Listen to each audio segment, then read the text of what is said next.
TRS నాయకులకు అధికారం పోయినప్పటికీ ఇంకా వాళ్ళకు అహంకారం దిగలేదు. చింత వచ్చినా పులుపు దావలేదన్నట్టుగా వాళ్ళ వ్యవహారం ఉంది. ఈరోజు మొన్న ఎమ్మెల్యే గారు గల్ఫ్ బాధితులను ఆదుకోలేదు, ప్రభుత్వం గల్ఫోలని మోసం చేస్తున్నదంటే మా డీసీసీ నాయకులు గారు మేమేం మోసం చేయడం లేదు,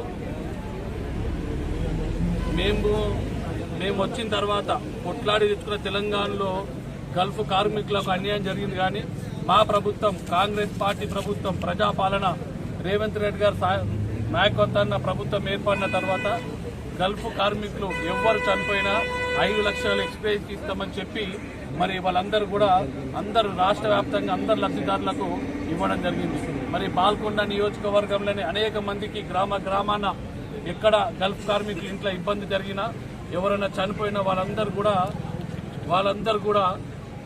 5 లక్షల రూపాయలు వాళ్ళ అకౌంట్లకు నేరుగా ఏదో చెక్కులు మాకిచ్చి ఆ చెక్కుల్ని తీసుకెళ్లి ఓ చెక్ ఇచ్చినామని చూపెట్టుకొని పెద్దరికం చేసుకోకుండా ప్రభుత్వము మానవత్వంతో ఒక పెద్ద మనసుతోని వాళ్ళ పరువు తీయద్దు, వాళ్ళని కాపాడుకోవాలని నేరుగా బ్యాంక్ అకౌంట్లకు డబ్బులు పంపించినటువంటి ప్రభుత్వం రేవంత్ రెడ్డి గారి ప్రభుత్వం. మరి ఇన్ని జరుగుతున్నప్పటికీ ప్రశాంత్ రెడ్డి గారికి కనిపిస్తలేవు, ఆయనకి ఇంకా అహంకారం తగ్గలేదు. దాన్ని ఆయన మీదికి మలుపుకొని నా ఇంటి మీదకి దాడి వస్తుందని చెప్పి ఆయన దాన్ని ఆ విధంగా తయారు చేసుకున్న ప్రోగ్రామ్ని మరి ఏనాడైతే ఈ 17 నాడు లబ్ధిదారులను వేల్పూర్ మండల కేంద్రంలోని గాంధీ విగ్రహం దగ్గరికి మా డీసీసీ గారు ఈ లబ్ధిదారులను తీసుకొస్తామని చెప్పారు.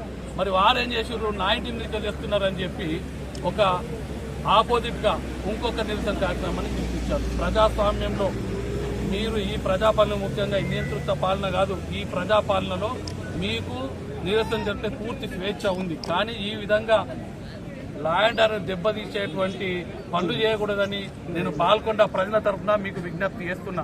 మీరు నిరసన కార్యక్రమాలు చెప్పండి, మేము 17 నాడు పెట్టుకున్నాం, మీరు 18 నాడు పెట్టుకోండి. కానీ 17 నాడు మేము ఎక్కడ పెట్టుకున్నామో మీరు అక్కడనే పెట్టుకొని ఛాలెంజ్ విసిరి ఇక్కడ ఉన్నటువంటి ఈ మంచి హార్మోనీని ఇక్కడ ప్రజల ఐక్యమత్యంగా పార్టీలకు అతీతంగా ఎలక్షన్లను అయిపోయినాయి, కలిసిమెలిసి మెలుగుతున్నారు. ఈ వాతావరణాన్ని ఖరాబ్ చేయొద్దని ఎమ్మెల్యే ప్రశాంత్ రెడ్డి గారికి మరి మీ గుండాలందరికీ కూడా తీవ్రంగా హెచ్చరిస్తున్నాం. ఇవాళ అధికారం ఉంది కాంగ్రెస్ పార్టీ, కానీ మీకు మీ ఇంట్లో 100 మంది 144 సెక్షన్ ఉన్నప్పటికీ కూడా పోలీసులు అక్కడ ఎందుకు 100 మందిని గుమ్మిగూడి ఇచ్చేటువంటి అవకాశం ఇచ్చారో ఇప్పటికి కూడా అర్థం కావడం లేదు. మీరు అక్కడ ఉండరని మేము ఇక్కడికి వెళ్ళి 100 మందికి వెళ్ళి మీ ఇంటి మీద దాడి కోట్లు వస్తే ఇక్కడ సామరస్యం దెబ్బతింటుంది. ప్రజల మధ్యలో లా అండ్ ఆర్డర్ దెబ్బతిని అనవసరంగా గడబడ్లు కావాలని ఉద్దేశంతో ఓపికతోని మేము ఈ రోజు మోర్తాడ్ వేల్పూర్లో కాదు మోర్తాడ్ మండల కేంద్రంలో ఈ లబ్ధిదారులందరినీ ప్రెస్ ముందట వీళ్ళందరినీ కూడా పెడుతున్నాం. ప్రశాంత్ రెడ్డి నీ కళ్ళుంటే చూసుకో, వీళ్ళందరినీ చూసుకో. ఇంకా నువ్వు అక్కడక్కడ రాలేని వాళ్ళని మా నిరసన కార్యక్రమం రమ్మని ఊర్లలో నింపుతున్నావట ఈ బ్రోకర్ గాని, నువ్వేం అవసరం లేదు. ఎవరెవరికి రాలేవో నీ పేరు నీ లిస్టు నాకు పంపించు, నాకు ఫోన్ చేసి నాకు లిస్ట్ ఇవ్వు, లేదా నేను నీ ఇంటికి రమ్మంటే నేనే వచ్చి ఆ లిస్టు తీసుకొని ప్రతి ఒక్కరికి 5 లక్షలు ఇప్పించే బాధ్యత నాదని కూడా చెప్తున్నా. ఇక ఇది ఈ విధంగా ఉంటే లా అండ్ ఆర్డర్ దెబ్బతీసేటువంటి మీరు ఎంత రెచ్చగొట్టినా సర్కార్ మాది, బాధ్యతల వ్యక్తులము. మేము ఎట్టి పరిస్థితుల్లో కూడా లా అండ్ ఆర్డర్ విఘాతం కల్పించే అవకాశం ఇవ్వం. మరీ ముఖ్యంగా నీకు చెప్తున్నా తెలుసుకో, 5 ఏళ్ళు నీ ఇంటి ముట్టడికి ఇవ్వలేదు, ఏ రోజు కూడా నీ ఇంటి ముట్టడికి పిలుపునిచ్చే ప్రసక్తే లేదు.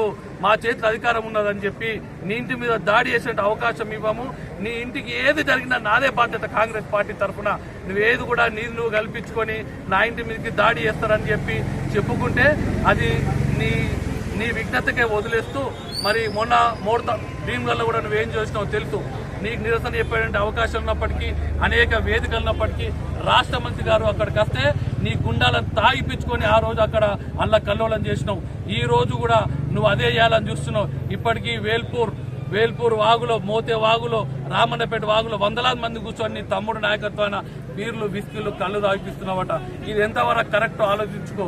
రాష్ట్రాన్నిలో బాల్కొండని ఎంతో మంచి బాల్కొండని, ఎంతో చైతన్యవంతమైన బాల్కొండని నువ్వు గంజాయి మత్తులో దించినావు నీ తమ్ముడు నువ్వు కలిపి.